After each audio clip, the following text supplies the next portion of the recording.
السلام علیکم دوستو، میں ہوں علی رضا اور آپ دیکھ رہے ہیں اے آر نالج۔ دوستو، ایک ایسا سوال جو کبھی نہ کبھی آپ کے ذہن میں ضرور آیا ہوگا کہ فرعون کی لاش ممی کی پہچان کس طرح ممکن ہوئی تھی۔ 1891 عیسوی سے پہلے اس دنیا کا کوئی انسان نہیں جانتا تھا کہ خدائی کا دعویٰ کرنے والے فرعونوں کی لاشوں کا کیا ہوا تھا، یا ان کے واقعات کہاں ہیں، یا کہیں ہیں بھی یا نہیں۔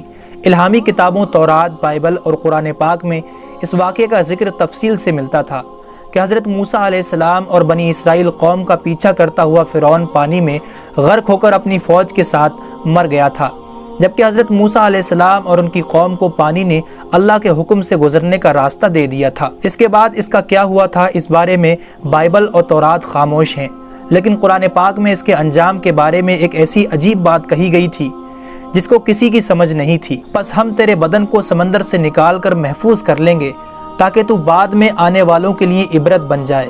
سورہ یونس آیت نمبر 92۔ یہ واقعہ دوستو آج سے 3500 سال قبل پیش آیا تھا۔ فرعون کے ڈوب کے مرنے کے بعد سمندر نے اس کی لاش کو اللہ کے حکم سے باہر پھینک دیا، جبکہ باقی لشکر کا کوئی نام و نشان نہ ملا۔ مصریوں میں سے کسی ایک شخص نے ساحل پر پڑی اس کی لاش کو پہچان کر اہل دربار کو بتایا۔ فرعون کی لاش کو محل پہنچا دیا گیا۔ درباریوں نے مسالہ لگا کر اسے پوری شان اور احترام سے تابوت میں رکھ کر محفوظ کر دیا۔ حنوط کرنے کے عمل کے دوران ان سے ایک غلطی ہو گئی تھی کہ فرعون کیونکہ سمندر میں ڈوب کر مرا تھا اور مرنے کے بعد کچھ عرصہ تک پانی میں رہنے کی وجہ سے اس کے جسم پر سمندری نمکیات کی ایک تہ جمی رہ گئی تھی۔ مصریوں نے اس کی لاش پر نمکیات کی وہ تہ اسی طرح رہنے دی اور اسے اسی طرح حنوط کر کے محفوظ کر دیا۔ وقت گزرتا رہا، زمین و آسمان نے بہت سے انقلاب دیکھے جن کی گرد کے نیچے سب کچھ چھپ گیا، حتیٰ کہ فرعونیوں کی حنوط شدہ لاشیں بھی زمین کی تہ میں چھپ گئی تھیں۔ ان کے نام صرف کتابوں اور ان کی تعمیرات اور لوگوں کے ذہنوں میں رہ گئے تھے۔ اس واقعے کے 2000 سال بعد اس دنیا میں اللہ کے آخری پیغمبر حضرت محمد صلی اللہ علیہ وسلم تشریف لائے۔ ان پر نازل ہونے والی آخری کتاب میں فرعونیوں کے قصے بڑی تفصیل کے ساتھ بیان کیے گئے تھے، اور اسی سلسلے میں اسی فرعون کا جسم محفوظ کرنے کی بات بھی ایک آیت میں نازل ہوئی تھی، جس کی سچائی پر سب اہل ایمان کا پختہ یقین تو تھا، لیکن وہ سمجھنے سے قاصر تھے کہ اس خدائی کا دعویٰ کرنے والے کی لاش کہاں محفوظ کی گئی اور کیسے اسے عبرت کا نشان بنایا جائے گا۔ 1871 عیسوی میں مصر کے ایک شہر الغرنیہ سے تعلق رکھنے والے ایک غریب اور معمولی چور احمد عبد الرسول کو فرعونیوں کی حنوط شدہ لاشوں کی طرف جانے والے خفیہ راستے کی رسائی مل گئی۔ احمد عبد الرسول، جو کہ پرانی چیزوں کو چرا کر بیچا کرتا تھا، ایک دن وہ دریائے نیل کے کنارے سے تسبیحہ کے مقام پر اسی سلسلے میں پھر رہا تھا۔ جب اسے ایک خفیہ راستے کا پتہ چلا، وہاں پر وہ پرانی چیزوں کے لیے جگہ کھود رہا تھا، اسی دوران اسے کچھ لوگوں نے پکڑ لیا اور پولیس کے حوالے کر دیا۔ وہ جس جگہ کو کھود رہا تھا وہاں سے ملنے والے راستے کی جب مسلسل کھدائی کی گئی، 1891 عیسوی کو دوسری ممی کے ساتھ اسی غرق ہونے والے فرعون کی لاش بھی وہیں ملی۔ اس کے تابوت اور سینے کے مقام پر اس کا نام لکھا ہوا تھا۔ ان ممیوں کو ماہرین قاہرہ لے گئے۔ جب ان ممیوں کا تفصیل سے جائزہ لیا گیا تو فرعون والی ممی پر جمی ہوئی نمکیات کی تہ سے تصدیق ہو گئی کہ یہ وہی فرعون ہے جسے اللہ نے پانی میں غرق کر کے بدترین عذاب سے دوچار کیا تھا۔ یہ بہت بڑا واقعہ تھا۔ اس کی تصدیق کے لیے دنیا بھر سے ماہرین آثار قدیمہ اور سائنسدان مصر کی طرف چل پڑے۔ مختلف سائنسی ٹیسٹ کرنے کے بعد دنیا بھر کے سائنسدانوں نے تصدیق کر دی کہ دوسری لاشوں کی نسبت صرف فرعون کی لاش پر ہی سمندری نمکیات کی تہ جمی ہوئی تھی۔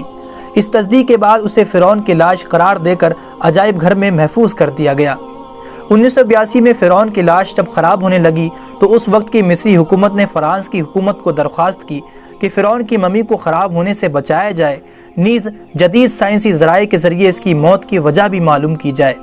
چنانچہ مصری اور فرانسیسی حکومت نے مل کر ممی کو فرانس لے جانے کا انتظام کیا۔ جب فرعون کی لاش کو فرانس پہنچایا گیا تو ایئرپورٹ پر اس دور کے فرانسیسی صدر بذات خود حکومت کے اعلیٰ عہدیداروں، تمام وزراء اور فوج کے افسران کے ساتھ استقبال کرنے کے لیے وہاں موجود تھے۔ فرعون کی لاش کا استقبال کسی عظیم زندہ بادشاہ کی طرح کیا گیا۔ فوجی دستوں نے سلامی دی۔ فرعون کی ممی کو ماہر ڈاکٹروں کی ٹیم کے حوالے کیا گیا۔ اس ٹیم کی سربراہی ڈاکٹر مورس بکائی نے کی تھی۔ مائکرواسکوپ ٹیسٹوں کے ذریعے ممی کے تمام اجزاء کا باریکی سے جائزہ لیا گیا تو معلوم ہوا کہ اس کی لاش اور جسم میں سمندری ذرات ابھی تک موجود ہیں اور موت کی وجہ بھی پانی میں ڈوبنے کی وجہ سے ہوئی تھی۔ ایک بادشاہ کی موت پانی میں ڈوبنے کی وجہ سے ہو، یہ ڈاکٹر مورس کے لیے حیرت کی بات تھی۔ اس نے اس ممی کے بارے میں مزید جاننے کی کوشش کی تو اسے معلوم ہوا کہ اس بادشاہ کی موت کے حالات مسلمانوں کے نبی حضرت محمد صلی اللہ علیہ وسلم پر اتری کتاب قرآن پاک میں تفصیل سے درج ہیں۔ اسے علم تھا کہ جہاں یہ لاش ملی ہے وہ ایک اسلامی ملک ہے، چنانچہ وہ تجسس کے ہاتھوں مجبور ہو کر وہ مصر پہنچا۔ وہ ایک سائنسدان تھا، اس نے اس معاملے میں مصر کے ہی ایک سائنسدان سے ملاقات کی۔ اس سائنسدان نے قرآن پاک کھول کر اسے سورہ یونس کی آیت نمبر 90 اور 92 کا ترجمہ لفظ با لفظ سنا دیا۔ فرعون کا خدائی کا دعویٰ، اس کا پانی میں ڈوب کر مرنا اور پھر پانی سے نکال کر اس کی لاش کا حنوط ہو جانا اور پھر دوبارہ لاش کا ملنا اور پھر اس کی لاش کو جدید سائنسی دور میں دوبارہ محفوظ کیا جانا، سب کا اشارہ ایک ہی جانب تھا اور وہ بہت واضح تھا۔ تجھے بعد میں آنے والوں کے لیے عبرت کا نشان بنا دوں گا۔ فرعون کی لاش ایسے محفوظ کر کے دنیا کے سامنے لا رکھ دی گئی ہے کہ انٹرنیٹ کی ایک کلک پر رسائل و جرائد، ٹی وی چینلز اور عجائب گھر میں اربوں انسانوں کی آنکھوں کے سامنے ترس حالت میں موجود ہے، عبرت کے لیے، سوچنے کے لیے کہ عبادت کے لائق اور ہمیشہ رہنے والا وہی ہے جو سب کا خالق اور رازق ہے۔ ڈاکٹر مورس نے جب آیت کا ترجمہ سنا تو اسی وقت پکار اٹھا، اللہ سچا ہے، اس کا قرآن سچا ہے اور اس کا نبی حضرت محمد صلی اللہ علیہ وسلم سچے ہیں۔ کلمہ پڑھا اور اسلام میں داخل ہو گیا۔ اگر آپ کو یہ ویڈیو پسند آیا ہو تو اسے لائک اور زیادہ سے زیادہ اپنے تمام دوستوں کو شیئر ضرور کیجیے گا، اور اچھی ویڈیوز کے لیے ہمارے چینل کو بھی سبسکرائب ضرور کیجیے گا۔ ہماری اگلی ویڈیوز آنے تک اپنا اور اپنوں کا بہت خیال رکھیے گا۔ جب تک کے لیے اللہ حافظ۔